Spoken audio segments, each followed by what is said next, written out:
Doctor SL. Bansal, नेत्र विशेषज्ञ, आपके सामने हूँ आज काला मोतिया के बारे में बातचीत करने के लिए। नाम तो बहुत लोगों ने सुना हुआ होगा काला मोतिया। ये सफेद मोतिया नहीं होता, पहले तो ये जान लीजिए आप। सफेद मोतिया और काला मोतिया बिल्कुल अलग अलग दो चीजें हैं। हालांकि किसी एक इंसान की आंखों में दोनों इकट्ठी भी हो सकती हैं। पहले काला आ जाए, 10 वर्ष बाद सफेद आ जाए, पहले सफेद आ जाए, 2-4 वर्ष बाद काला आ जाए, ऐसा कुछ भी हो सकता है। पर ये दोनों बिल्कुल अलग अलग चीजें हैं। काला मोतिया क्या है? हमारी आंख में हर समय एक विशेष तरह का द्रव्य पदार्थ बनता रहता है जिसे हम एक्वस ह्यूमर बोलते हैं, और वही द्रव्य पदार्थ आंख में से निकलता रहता है अपने आंख के अंदर के मकसद पूरा करके। वो मकसद क्या है? जिन जिन आंख के हिस्सों को वो कांटेक्ट में आता है उन जगह को खुराक देने का काम करता है वो, और उसके बाद वो आंख में से निकल जाता है। ये इस किस्म की प्रक्रिया है कि जितना पदार्थ बन के आता है उतना ही निकल जाता है। अब किसी भी वजह से अगर वो पदार्थ निकलने में उतनी ही तेजी नहीं दिखा रहा जितनी बनने में है, तो आंख में ऐसी अवस्था पैदा हो जाती है कि आंख का अंदर का प्रेशर बढ़ जाता है। इसी चीज को मोटे तौर पर हम काला मोतिया बोलते हैं। काला मोतिया एक बहुत भयानक बीमारी है। इसका भयानक होना किस बात में है? सिर्फ इस बात में है कि एक बार काले मोतिया में जितनी निगाह चली गई, फिर चाहे आप ऑपरेशन कर रहे हैं, चाहे दवाई डाल रहे हैं, चाहे लेजर कर रहे हैं, चाहे ये कर रहे हैं, वो कर रहे हैं, वो निगाह तो वापस आने की नहीं। और ये बहुत बड़ा नुकसान है। इसलिए सीधी सी बात ये निकली कि जब भी किसी पेशेंट को काला मोतिया बताया जाता है, उसके बाद वो इस चीज को एक क्षण के लिए भी नकार नहीं सकता, इग्नोर नहीं कर सकता, उसका ट्रीटमेंट डिले नहीं कर सकता। उसे उसी क्षण से उस डॉक्टर की बताई हुई एक एक चीज को अक्षरशः एक एक शब्द के मुताबिक पालन करना चाहिए। नहीं तो उसी काले मोती की वजह से जो नुकसान हो चुका वो तो हो चुका, और होएगा, फिर वो भी वापस ना आने वाली कैटेगरी में चला जाएगा।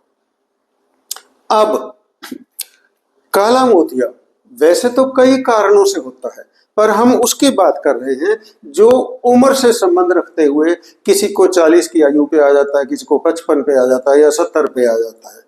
अदरवाइज काले मोतिया के बहुत सारे कारण हैं, वो एक बहुत बड़ी टॉक हो जाएगी।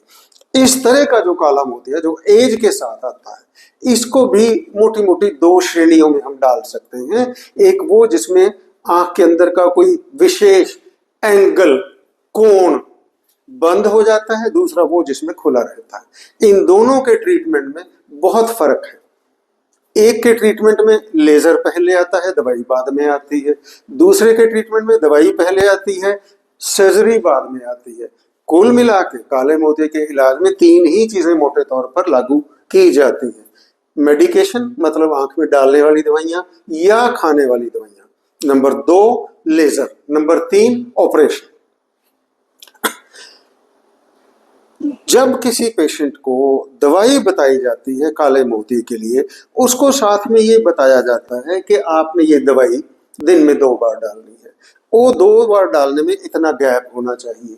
ये दवाई 1 बार डालनी है। ये दवाई 20 दिन के बाद मुझे चेक कराएंगे, तब बताऊंगा और डालनी है कि नहीं डालनी। इस तरह की बहुत सारी चीजें पेशेंट को बताई जाती हैं, और मैं ये कहने में बिल्कुल नहीं झिझकूंगा कि 50%, आधे से ज्यादा लोग उन दवाइयों को गलत तरीके से डालते हैं। और बहुत सारे लोग तो ये कर देते हैं कि एक बोतल, एक शीशी दवाई की खत्म हो गई, उसके बाद दवाई बंद कर दी, काला मोतिया अपना काम करना शुरू कर देगा उसके बाद।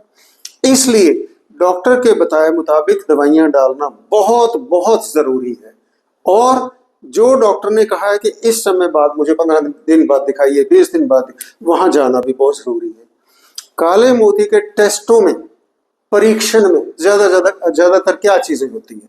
आंख का प्रेशर चेक करना, फील्ड टेस्ट होता है, ओसीटी होती है, एप्लीनेशन से आंख का प्रेशर चेक करना होता है। यही 3-4 टेस्ट बार बार होते हैं। इनको बार बार कराने में भी झिझक नहीं होनी चाहिए, क्योंकि पिछले टेस्ट से आज के टेस्ट को कंपेयर करके ही पता चल सकता है कि पिछली बार से अब तक कोई और नुकसान हुआ या नहीं हुआ। अगर और नुकसान हुआ तो दवाई बढ़ाई जाएगी, दवाई बढ़ा के भी नहीं टिक रहा तो ऑपरेशन किया जाएगा। मतलब ये सारी बातें बार बार इसी हमें पॉइंट पे ले आती हैं कि काले मोतिये को इग्नोर नहीं करना, काले मोतिये को बहुत सीरियसली लेना है, उस ट्रीटमेंट को बहुत अच्छे से निभाना है, नहीं तो आपका नुकसान होएगा। भगवान न करे अगर आप अपनी काले मोतिये में निगाह खो बैठते हैं, फिर कुछ नहीं हो सकता। फिर तो आप सिर्फ उस समय को याद कर सकते हैं कि मैं दवाई कर लेता तो अच्छा था, मैं कहना मान लेता तो अच्छा था, उसका तो कोई फायदा नहीं है। इसलिए काले मोतिये को सीरियसली लेना चाहिए। हाँ, अगर हमें पता है कि एक पेशेंट 50 किलोमीटर दूर से आता है, अनपढ़ है, उसको बात समझाने में दिक्कत है, या हमें लगता है वो दवाई ठीक से नहीं डालेगा, या शायद इसलिए नहीं डालेगा कि उसके पास पैसे नहीं है, इस तरह के पेशेंट को शुरू में भी अगर ऑपरेशन कर दिया जाए तो कोई गलत बात नहीं है। इसके साथ मैं अपनी आज की बातचीत खत्म करता हूं। धन्यवाद। Thank you so much.